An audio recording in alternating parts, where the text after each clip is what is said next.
મોટા ભાગના મા બાપ ફ્રેન્ડ રિક્વેસ્ટ મોકલે, છોકરાઓ ફેસબુક પર એક્સેપ્ટ જ ના કરે. કેમ કે મારા ફેસબુકમાં ઘૂસે તો જાણે હું શું કરું છું. મારો દીકરો બધું મારા ફેસબુક પર શેર કરે છે મારી સાથે. તમે જોઈ શકો છો, મારા પ્રોફાઇલ પર જોઈ લેજો. તથાગત બધું જ શેર કરે છે, જે લખે બધું. હમણાં થોડા 4 મહિના 5 મહિના પહેલાની વાત છે, મેં મારો એક ઓપિનિયન લખ્યો મારા ફેસબુક ઉપર. આ મારો અભિપ્રાય છે, પ્યોર. હું શું માનું છું એ લખવાનો મને મારા પેજ પર અધિકાર છે. મેં લખ્યું અને એક ભાઈએ મારા વિશે ગંદામાં ગંદુ, જેટલું ગંદુ લખી શકાય એટલું ગંદુ લખ્યું. મજા શું છે ખબર છે? એમણે લખ્યું એનું મને દુઃખ નથી. મને દુઃખ એ વાતનું છે કે બહુ જ બધા મારા મિત્ર જેને હું માનતી હતી એ લોકોએ એ લિંક મને મારા વોટ્સએપ પર મોકલી કે આ વાંચ્યું. મજા એ છે, આપણને બહુ મજા આવે છે જ્યારે બીજા કોઈનું કશું ખરાબ થાય ને ત્યારે. હું એવું માનું છું કે સામાજિક સુરક્ષા એટલે એકબીજાનું ભલું કરવાની ભાવના. કોઈનું સારું થવું જોઈએ તો સુરક્ષા થાય. સુરક્ષા માત્ર પોલીસની જવાબદારી નથી, માત્ર સરકારની જવાબદારી નથી. સરકાર કંઈ કરતી નથી. સરકાર તો આવશે ને જશે, આપણે રહેવાના છીએ. તરત જ બીજી સરકાર આવશે, કોની કોની પાછળ ફરશો? પોલીસની ટ્રાન્સફર થઈ જશે, કોની કોની પાછળ ફરશો? એક દીકરો પસાર થતો હોય અને એક દીકરીની કોઈ મજાક કરે તો એ દીકરો ઊભો રહીને એમ કેમ ન કે આની સાથે આવું ન બોલાય તારાથી, ચાલ તારા મા બાપ પાસે લઈ જાઉં. ઉલટાનો એ દીકરો ત્યાંથી પસાર થાય તો હસતો હસતો પસાર થાય કે આણે જોરદાર બોલ્યો હોય યાર. આપણે આ શીખવા જેવું છે. આવી કમેન્ટ કરીએ તો છોકરી આપણી સામે જુએ. શું કરીએ છીએ આપણે? આ સવાલ બહુ જ મહત્વનો છે આપણા બધા માટે. જે માના દીકરા ટીનેજમાં છે ને, એ માએ દીકરાને બેસાડીને સ્ત્રીના શરીર વિશે સમજાવવું જોઈએ. જે ક્લેવેજ આપણને હોર્ડિંગ પર દેખાય છે અને આપણી નજર માત્ર સ્ત્રીના સ્તન પર અટકી જાય છે ને, એ દરેક દીકરાએ એવું સમજવાની જરૂર છે કે ત્યાંથી જ દૂધ પીને મોટા થયા છે.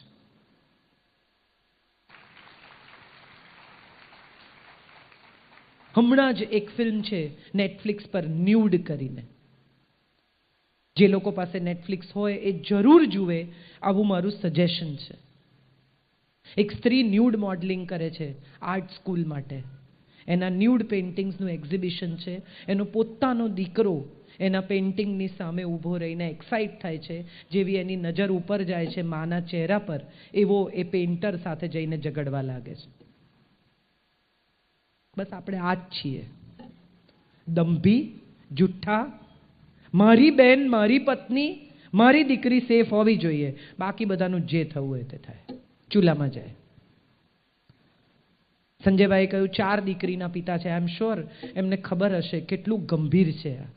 દીકરી બહાર નીકળે અને પાછી આવે ને ત્યાં સુધી એક બાપની ઊંઘ ઉડી જાય એવા દેશમાં આપણે જીવી રહ્યા છીએ ને એ વધુ ને વધુ ગંભીર થતું જાય છે. કેમ થાય છે? 9 વર્ષની દીકરીએ, 5 વર્ષની દીકરીએ કયા એવા કપડાં પહેર્યા છે જેનાથી પુરુષ એક્સાઇટ થાય? મને સમજાવો જરા. બહુ ગંભીર વાત છે મારી, અને મારે આને જરાક પણ મજાકમાં આજે ડાયલ્યુટ નથી થવા દેવી.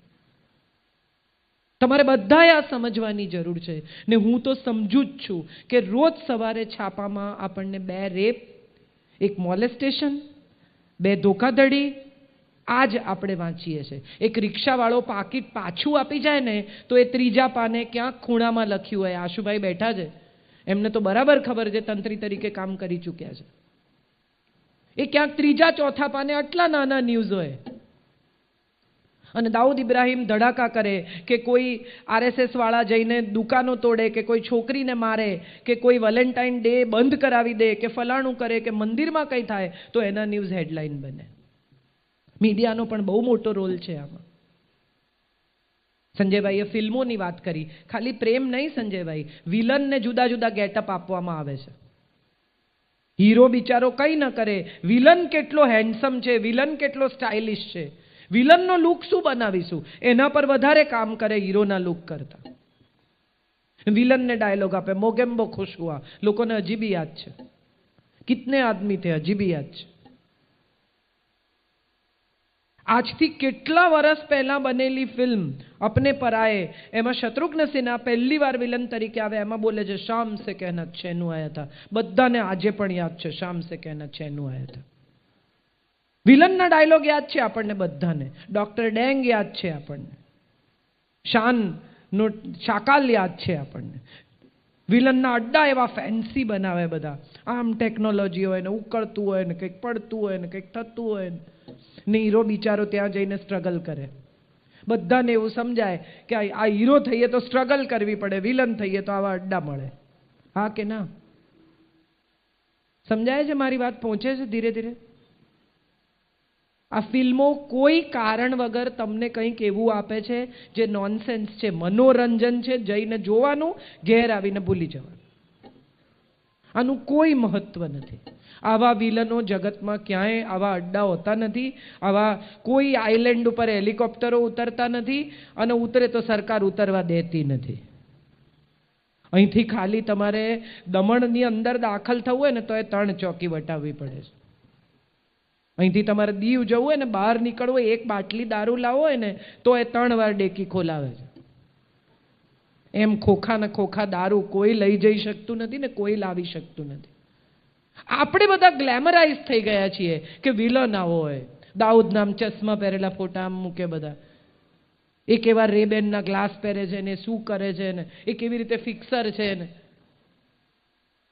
એ ફિક્સરને કોણે તોડ્યો એને આપણે હીરો નથી બનાવતા. આપણા મીડિયાએ સમજી વિચારીને આપણને એ જ પીરસ્યું જે આપણને ભાવતું હતું, અને આપણે ભાવતું ખાતા રહ્યા માટે આપણને ખરેખર જે પોષક હતું એ મળ્યું જ નહીં.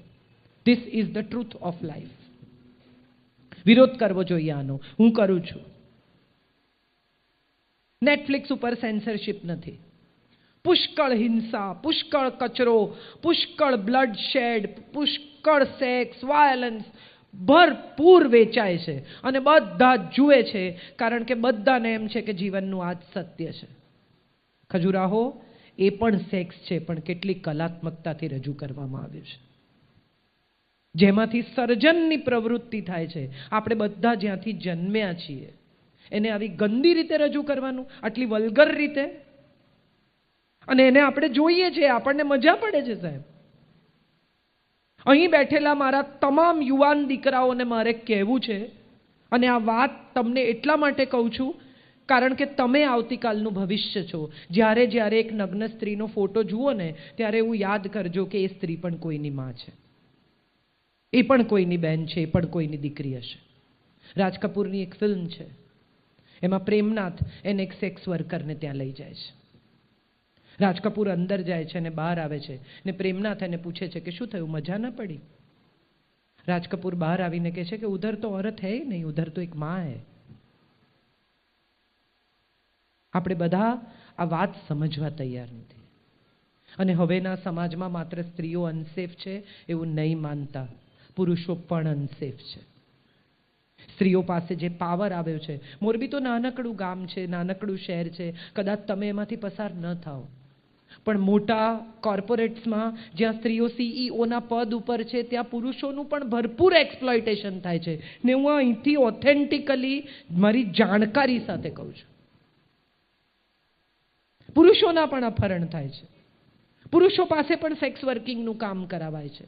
નોકરી ન હોય અને છોકરો કંઈ ન કરતો હોય, દેખાવડો હોય, રૂપાળો હોય, તો 50-60 વર્ષની એવી સ્ત્રીઓ કે જેમણે હવે ધર્મમાં, પોતાના સંતાનના ઉછેરમાં, પોતાના ગ્રેન્ડ ચિલ્ડ્રનમાં મન વાળવું જોઈએ, એવી સ્ત્રીઓ એમને બોલાવે છે, એમને નચાવે છે, કપડાં ઉતરાવે છે. આ બધું અર્બન કમ્પ્લીટ મોટા મેટ્રો સિટીમાં આ થાય છે, થઈ રહ્યું છે. સવાલ એ છે કે આપણે આ શું કામ થવા દઈએ છીએ? ફિલ્મોમાં બતાવે છે, ટેલિવિઝન સિરિયલમાં બતાવે છે, મોટી ઉંમરની ટીચરનો નાના દીકરા, સાવ નાનો દીકરા જેવો, એને બેટા જ કહેવાય, એ સિવાય જીભમાંથી બીજો શબ્દ નીકળે નહીં, એવા છોકરા સાથે સેક્સ અફેર આપણે વાંચીએ ત્યારે આપણને સમજાય કે પશ્ચિમમાંથી જે ખરેખર લેવા જેવું હતું ને આપણે લીધું જ નહીં. પશ્ચિમ પાસેથી શું લેવાનું હતું? એ લોકોની ઓનેસ્ટી લેવાની હતી, એમની ચોખ્ખાઈ લેવાની હતી. સાહેબ, કોઈ પણ રસ્તા પરના ટોયલેટમાં તમે ગાડી ઊભી રાખીને જાઓ તો વિશ્વમાં, વિદેશોમાં એક પણ ટોયલેટ ગંદુ નથી હોતું. હમણાં પેરિસમાં એક ટોયલેટમાં હું ગઈ, ત્યાં બહાર બોર્ડ મારેલું કે તમે અંદર દાખલ થાવ ત્યારે તમને જેવું ટોયલેટ મળ્યું છે ને એવું જ તમે બહાર નીકળો ત્યારે છોડીને જજો. અને આપણા બાથરૂમ્સ જુઓ, જાહેર ફંક્શન હોય, લગ્ન સમારંભ હોય, મોટી મોટી હોટેલ છે સંજયભાઈની, તો એમને પૂછો બીજે દિવસે હોલ જેટલો સાફ ના કરવો પડે ને એટલા ટોયલેટ સાફ કરવા પડે. આપણે જે શીખવાનું હતું ને એ શીખ્યા જ નહીં. સ્વચ્છતા, પર્સનલ હાઇજીન, ખાતા પહેલા હાથ ધોવાના ન શીખ્યા. આપણે ચોખ્ખા રહેતા ન શીખ્યા. પર્સનલ હાઇજીન માં શીખવે જ નહીં દીકરીને. અક્ષય કુમાર જેવો માણસ સેનેટરી પેડની જાહેર ખબર કરે અને લોકો એની મજાક કરે. મને લાગે છે એને સલામ કરવી જોઈએ. આ કરવા માટે હિંમત જોઈએ સાહેબ. It's not easy. એક પુરુષ તરીકે આ કહેવાની જીગર જોઈએ. હું એને વધારે પુરુષ કહું છું મૂછો આમળે ને એના કરતા. એક સ્ત્રીને ઊભો થઈને બેસવાની જગ્યા આપે ને એ વધુ પુરુષ છે. ગમે એટલો હેન્ડસમ અને ગમે એટલી મૂછો ધરાવતો 6 ફૂટનો માણસ હોય ને એના કરતાં હું આવા બટકા 4 ફૂટ 4.5 ફૂટના માણસને વધુ પુરુષ માનું.